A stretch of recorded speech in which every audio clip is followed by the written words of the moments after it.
नमस्कार, नाशिकची गौरी या माझ्या यूट्यूब चॅनलमध्ये तुमच्या सगळ्यांचं खूप खूप मनापासून स्वागत. चला, सगळ्यांना शुभ दुपार. दुपार झाली की स्वयंपाकाचे वेध लागतात, सकाळी नाश्त्याचे वेध लागतात, परत संध्याकाळी स्वयंपाकाचे वेध लागतात. असं सगळं रुटीन असतं नाही का सगळ्या बायकांचं. आता आजची जी रेसिपी मी तुमच्याबरोबर घेणार आहे ना, ती म्हणजे दाल फ्राय. आता आमच्याकडे आज रविवार आहे आणि वरण नकोय, आमटी नकोय, कुठली रस्सा भाजी सुद्धा नकोय, तर आज दाल फ्राय पाहिजे आहे सगळ्यांना. तर आज दाल फ्राय कसं करायचं ती रेसिपी अगदी सोप्या पद्धतीने पण रेस्टॉरंट स्टाईल दाल फ्राय घरच्या घरी कसं करायचं हा व्हिडिओ तुमच्याबरोबर शेअर करते. व्हिडिओ स्किप न करता पूर्ण बघा. चला आपल्याला दाल फ्राय करायचंय, ते पण अगदी हॉटेल स्टाईल. तर पहिल्यांदा आपण फोडणी करून घेऊया. मोहरी, साधारणतः तेलातल्या 1.5 पळी तेल मी घातलेलं आहे. 1.5 पळी तेल आहे. मोहरी, थोडेसे जिरे,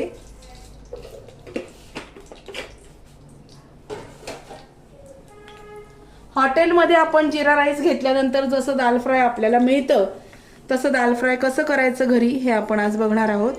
हे बघा, हिंग, हळद, कारण बघा घरी आमटी केली तर मुलं खात नाहीत आणि हॉटेलमध्ये जर गेलो आपण कधी तर दाल फ्राय वगैरे घेतलं तर मुलं आवडीने खातात. तसंच दाल फ्राय घरी कसं करायचं ते दाखवते आज तुम्हाला. मोहरी आणि हे जिरे छान तडतडलेले आहेत. कांदा टोमॅटो मी बारीक चिरून घेतलेला आहे. तर आता पहिल्यांदी कांदा याच्यामध्ये टाकते.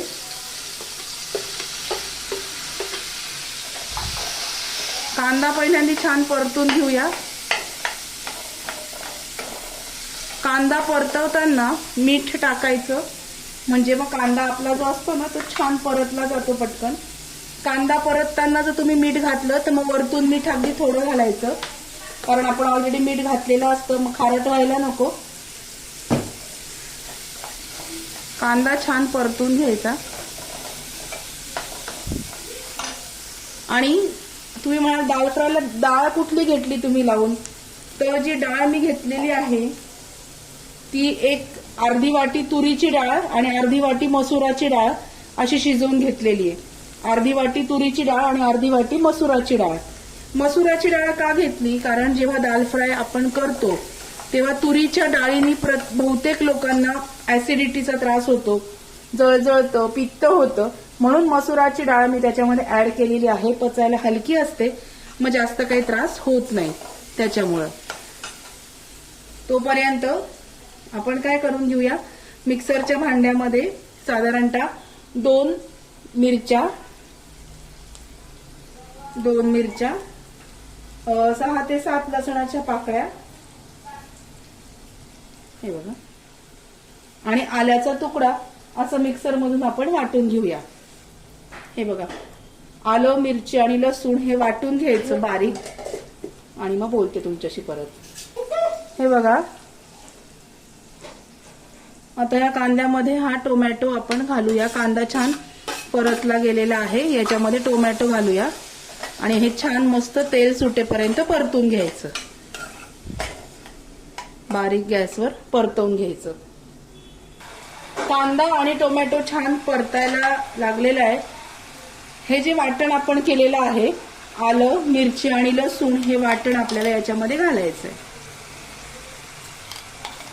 आलं, मिरची, लसूणाचं प्रमाण तुमच्या अंदाजाने, तुमच्या चवीनुसार. फक्त आलं, मिरची आणि लसणाचं वाटण घातल्यानंतर लाल तिखट आणि काळा मसाला जो आपण घालणार आहोत तो बेतानी घालायचा आहे. बेतानी म्हणजे प्रमाणामध्ये कमी घालायचं.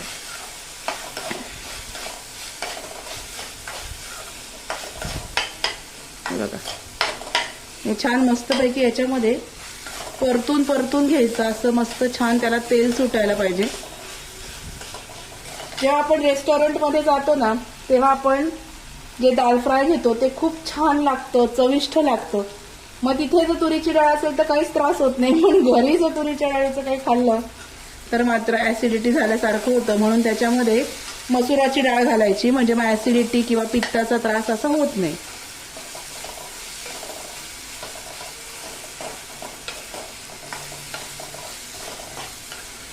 हे छान मस्तपैकी परतलं गेलंय 2 मिनिटासाठी.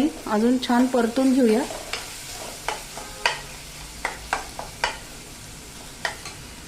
आणि मग हा दाल फ्राय जर केला तर तुम्ही साध्या भाताबरोबर पण घेऊ शकता, जिरा राईस बरोबर सुद्धा पण घेऊ शकता. आणि लहान मुलांना सुद्धा आवडतो असा छान मस्तपैकी दाल फ्राय अशा पद्धतीने केलं तर मुलं पण खातात. आणि हा जो दाल फ्राय तुम्ही म्हणाल की तुम्ही कुठून बघितला किंवा, तर आम्ही जेव्हा राजस्थान फिरायला गेलो होतो ना, तर त्या राजस्थानला अशा पद्धतीने दाल फ्राय करायचे आणि त्याच्यामध्ये मस्तपैकी गावठी तूप घालून मग ते आम्हाला द्यायचे. त्यांना मी विचारलं होतं तर ते अशा पद्धतीने ते दाल फ्राय करतात. आणि राजस्थानी लोकांकडे तुम्ही जर कधी राजस्थानला गेले तर बघा ह्या पद्धतीचं दाल फ्राय आंबट गोड ते लोक करत असतात आणि त्याच्यामध्ये मग साजूक तूप घालून ते लोक खातात. आता हे छान परतलं गेलेलं आहे तर याच्यामध्ये आपण हे जे शिजवलेलं वरण आहे हे टाकूया. दाल फ्राय थोडं घट्ट असतं, खूप जास्त पातळ नसतं.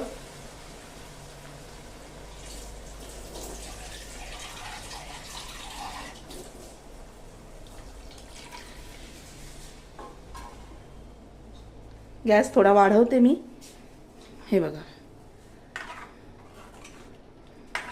तर असं राजस्थानला आम्हाला द्यायचं. आम्ही जेव्हा फिरायला ऐन थंडीमध्येच गेलो होतो आम्ही, तेव्हा अशा पद्धतीचं जे दाल फ्राय आहे ना ते लोक बनवायचे. आणि मग मी त्यांना सहज विचारलं होतं की तुम्ही कसं बनवता दाल फ्राय, तर अशा पद्धतीने ते लोक बनवतात आणि खूप छान लागतं. याच्यामध्ये साजूक तूप घालायचं आणि लहान मुलांना तुम्ही याच्यामध्ये पोळी कुस्करून जरी दिली तरी सुद्धा मुलं आवडीने खातात.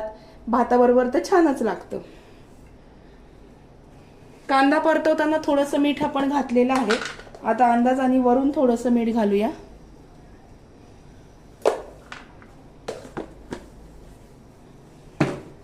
आता याच्यामध्ये थोडासा काळा मसाला घालायचा आहे. काळा मसाला आणि लाल तिखट. हे बेतानी का घातलं, कारण आपण आधी मिरची घातलेली आहे वाटणामध्ये. मग खूप जास्त ते जळजळीत होतं आणि जास्त स्पायसी आजकाल शारीरिकदृष्ट्या चांगलं पण नाही खाणं आणि ते योग्य पण नाही. जरी खायला ते चांगलं वाटत असेल खूप स्पायसी तरी नंतर त्याचा त्रास होतो. म्हणून मग अशा मीडियम चवीचं जर दाल फ्राय केलं तर ते छान लागतं. आता याला एक छान उकळी काढून घ्यायची. उकळी यायच्या आधी गुळाचा खडा याच्यामध्ये घालणार आहे. ऑप्शनल आहे, तुम्हाला नसेल गुळाचा खडा घालायचा नाही घातला तरी सुद्धा चालेल.